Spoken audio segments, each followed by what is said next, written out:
Assalamu alaikum and welcome to Islamic Audiobooks collection. We'll be continuing to listen to The Crusades Through Muslim Eyes, which we downloaded from IslamicLegacy.org. Let's listen. Despite the horrific scenes, one man managed to keep his sanity intact. The indefatigable Shams al-Dawla gathered a small group of fighters and headed for the citadel. They barricaded themselves inside and fought off repeated attacks by the converging crusaders. The leading Frankish commander, a gigantic man with long, flowing blonde hair named Bohemond of Taranto, was wounded in one of these attacks. He sent Shams a message asking him to abandon the citadel in return for safe conduct, but the young man was not to be fooled. The citadel was stocked with enough food and sharp arrows to last months, and the crusaders would lose thousands if they tried to take the citadel by force. Their determination paid off. The crusaders gave up and left the citadel alone. Then, only 3 days after the fall of Antioch, Carbuga's army appeared on the horizon. For the remaining Muslims holed up in the citadel, the sight was too much to bear. They wept, prayed, and shouted, "Allah is great." The crusaders closed the gates of Antioch.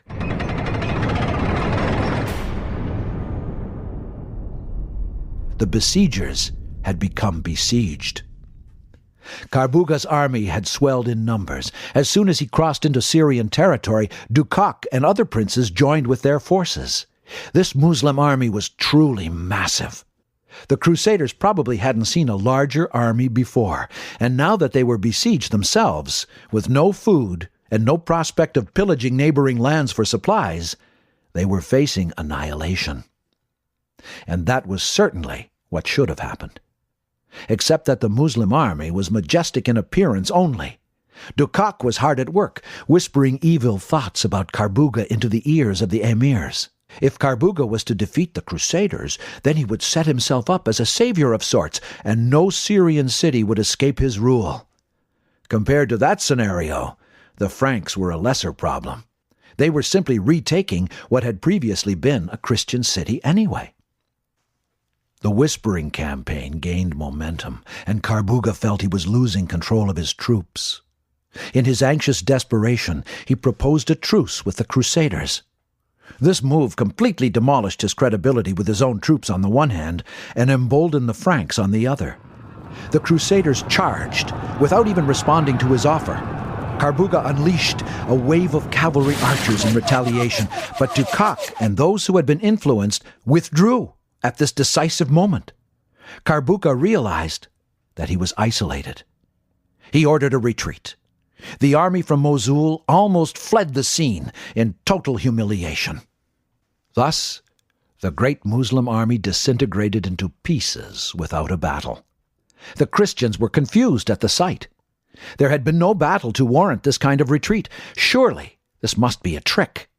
So they decided not to pursue.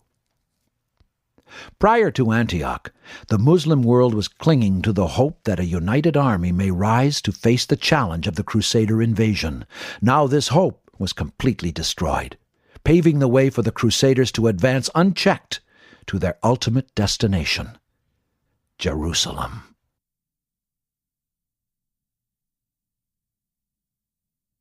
Chapter 5. Mixed Fortunes on the Road to Jerusalem. If the debacle at Dorylium spread fear throughout Muslim lands, Antioch created mass hysteria, particularly on the path from Antioch to Jerusalem. Many left their cities and towns to go further east, while others took shelter in the woods. Some even sought refuge in abandoned castles and fortresses. The town of Ma'ara was 3 days' march southeast of Antioch. It was populated by simple farmers and had only an urban militia consisting of several hundred young men with no military experience. It wasn't long after the fall of Antioch that Ma'ara found itself surrounded by thousands of crusaders. For 2 intense weeks, the urban militia battled courageously to keep the Christians at bay. They even went as far as to hurl beehives down onto the invaders. The Franks countered by building wooden turrets as high as the city walls. The defenders panicked. Some took it upon themselves to retreat from the outer walls and barricade themselves in tall buildings, thinking this made better sense. Others did the same. Soon, the outer perimeter was left completely unguarded. And yet, the Crusaders did not dare to enter the city. Some of the more prominent personalities contacted Bohemond, now known as the Master of Antioch. He promised to spare the lives of the people if they stopped fighting and withdrew from certain defensive positions. In their desperation, the Muslims of Ma'ara put their trust in Bohemond's word. They gathered in their houses and cellars, waiting all night in fear. The Crusaders arrived at dawn. What happened next cannot be captured in words.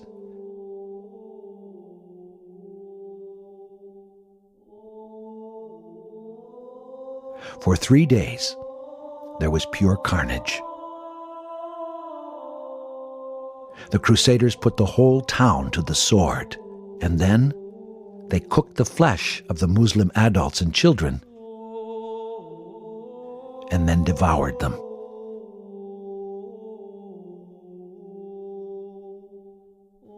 In the words of Rudolph of Cayenne, in Ma'ara, our troops boiled pagan adults in cooking pots. They impaled children on spits and devoured them grilled.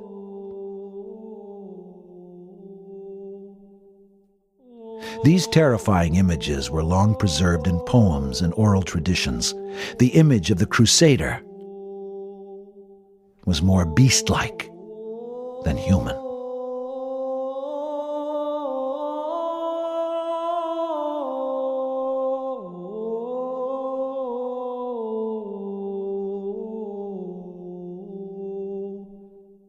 At least one city managed to escape the fate of Ma'ara. When the peasants of Hisn al-Akrad were surrounded by Crusaders, they released their herd of livestock. The starving Franks chased the animals. In the confusion, the peasants managed to escape. The rest of the cities en route to Jerusalem paid homage to the Christians rather than resisting them. Delegations from Tripoli, Shazar, Homs, Beirut, Tyre, and Accra showered the Christians with gold and gifts. Some even bestowed horses on them, so that they could make up for the ones they lost in warfare.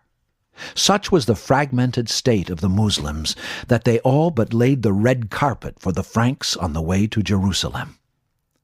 Of all the delegations that showered gifts on the Crusaders, the most generous came from Tripoli. This city was enjoying an age of peace and prosperity that was the envy of its neighbors. The pride of the city was the enormous Dar al-Ilm, or House of Knowledge, containing over 100,000 volumes, one of the largest collections of its time. The city was ringed with fields of olives, carobs, and sugar cane. Its ports were bustling with activity. The leader of Tripoli invited the Crusaders to come to Tripoli to hear his proposal for an alliance. This was a monumental error, as the Crusaders had no intention of making treaties and alliances. When the Crusaders arrived, they were amazed at the gardens, the palace, the port, and perhaps most of all, the goldsmith's market. They responded to his proposal by laying siege to Arca, the second largest principality of Tripoli. The Qadi was stunned. The specter of Antioch and Ma'ara haunted his thoughts. He saw himself in the shoes of the hapless Yaqi-Sion, hurtling to a shameful death. Tripoli began to stockpile provisions in preparation for a long siege. There was no telling how long Arca would hold out. 1 month slipped by, then 2, and then 3. The Crusaders hadn't come yet. Somehow, Arca was managing to hold out against the Crusaders. How was this possible? Arca walls were no more solid than any of the other, much more important cities the Crusaders had conquered. The secret to Arca's real strength was in the mindset of its defenders. From the very first moment of the battle, the people of Arca were convinced that if even a single breach in the wall was opened, they would be slaughtered like their brethren in Antioch and Ma'ara. So they kept watch, day and night, repelling attempt after attempt, until the invaders simply became frustrated. In May of 1099, after almost 4 months of besieging Arca, the Crusaders slid away, hanging their heads in shame.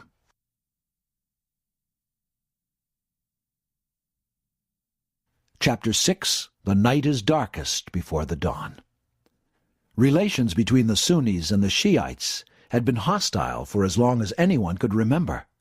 The Shiite Fatimids ruled over the rich and abundant state of Egypt. From there, they plotted and planned with their friends, the Byzantine Christians, to bring down the Sunni Turks that ruled over much of the Middle East. When the Crusaders first arrived from Constantinople, the Fatimids rubbed their hands in glee. They believed these were the reinforcements for the Christian Byzantine Empire. And so, an opportunity had come knocking on their door. Now they would be able to take revenge on the Seljuk Turks and retake Damascus and Jerusalem. In fact, as the Crusaders raped and pillaged their way through Syria and the greater Middle East, the Fatimids were sending emissaries bearing gifts and proposals, dividing up the Sunni Empire between themselves and the Christians. The Fatimids clearly wanted Jerusalem back, but it was on this point they found the Crusaders evasive. Their behavior was somewhat curious. But there was no time to lose. Jerusalem was not negotiable.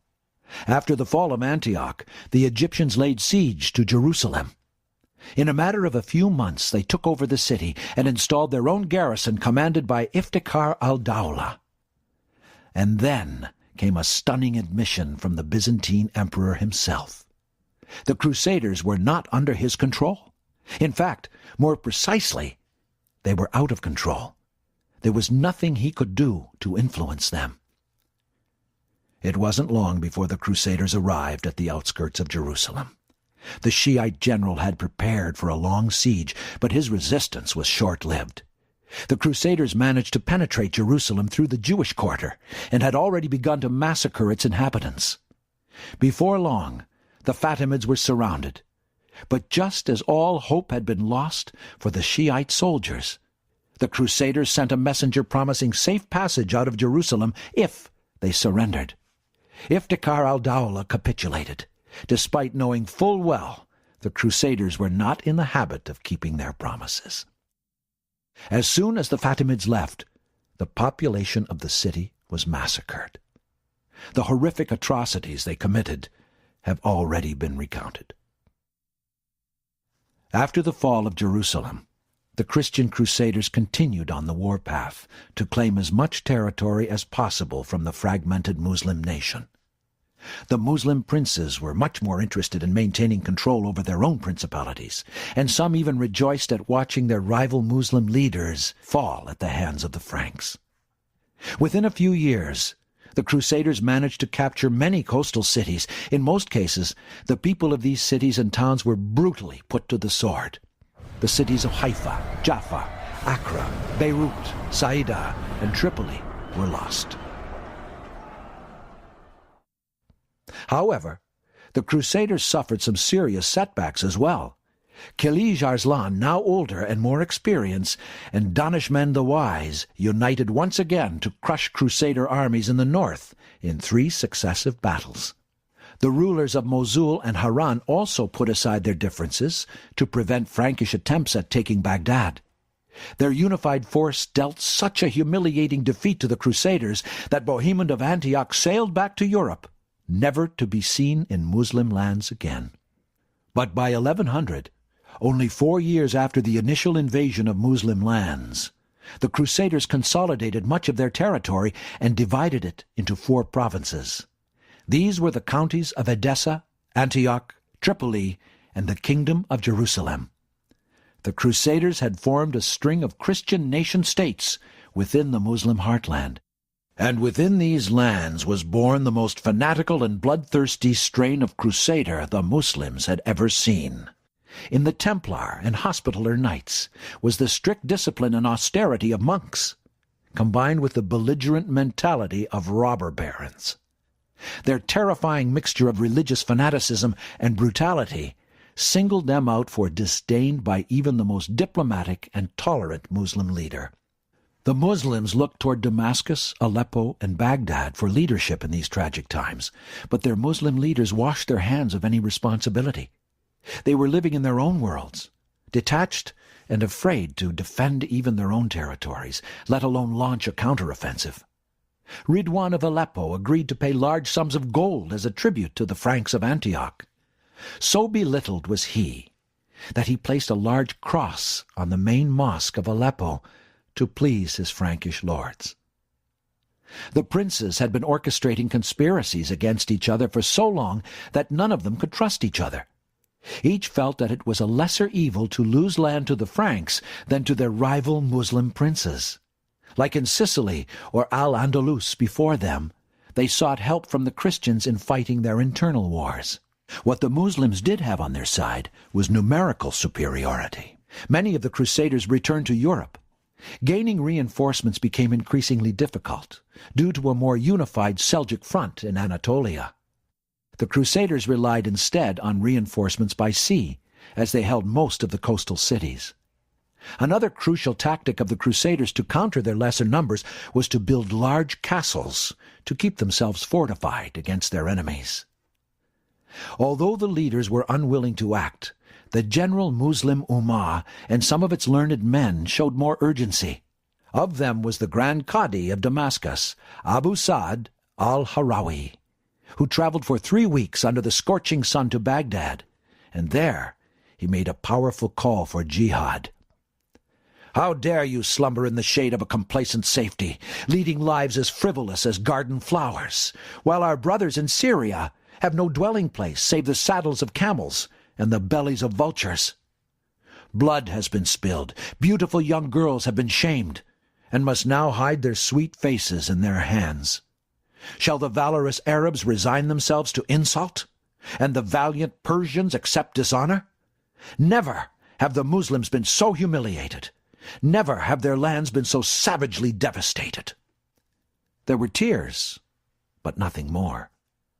The so-called Khalifa of the Muslims at the time ordered an inquiry into the matter, which nothing came out of. Perhaps that is why common folk used to say at one stage that the Byzantine emperor was a better Muslim than the Khalifa. At least he called upon the Muslims to unite and drive the Franj out of their lands. There was also al-Sulami of the Umayyad Mosque of Damascus. He called the Muslims to return to their religion. He argued that the losses of the Muslim nation were punishment for neglecting their religious duties and abandoning jihad. Al-Sulami traced this decline to the Khalifas, who neglected their duties of at least conducting one offensive jihad per year. And then there was Ibn Kashab, a Shiite Qadi from Aleppo, who gathered the masses and also sent a delegation to Baghdad. He rallied the people to prevent the cross to be placed on the main mosque, which Ridwan had agreed to do for the Crusaders. After the death of Ridwan, he was instrumental in supporting Aleppan leaders capable of taking on the Crusaders. In fact, for a long time, Aleppo was the main source of resistance to the Crusaders. But just as the campaign for jihad began to gather momentum, an old enemy reared its head from within the Muslim Ummah. This enemy was devilishly cunning in its plots, brazen in its attacks, and yet it remained unseen, like shadows on a moonless night. This was the deadly Shiite sect known as the Assassins. Al-Harawi, Ibn Hashab, and other great generals who were trying to rekindle the flame of Iman and Jihad fell to their daggers. They struck at Muslim figures at crucial times, throwing the Ummah into chaos. These masters of disguise would appear as old men, or Sufis, or merchants, giving the impression of feebleness and vulnerability while moving freely in Muslim towns, surveilling the habits of their intended victim. Although they plotted and planned in secret, the execution was almost always in public, before the largest possible crowd for maximum impact. Their favorite site was a mosque after Friday prayers. As their prey would pass by, they would pounce, stabbing their quarry in the head or heart. It was this same sect that cast its spellbinding influence over Ridwan. Their attempts at undermining Sunni Islam were terrifyingly effective. The Muslim Ummah was desolate, and morale was extremely low. As a Muslim author put it, the Franks were spread far and wide. Their troops were numerous, and their hands extended as if to seize all of Islam. Day after day, their raids followed one another. Through these, they did the Muslims much mischief, smiting them with desolation and ruin. In their misery, men longed for death. In its bleakest moment, Allah sent the Ummah of Muhammad, peace be upon him, new leaders that would change the course of events in the Holy Lands. That's it for today. Please do continue to listen and support us. Jazakallah khair.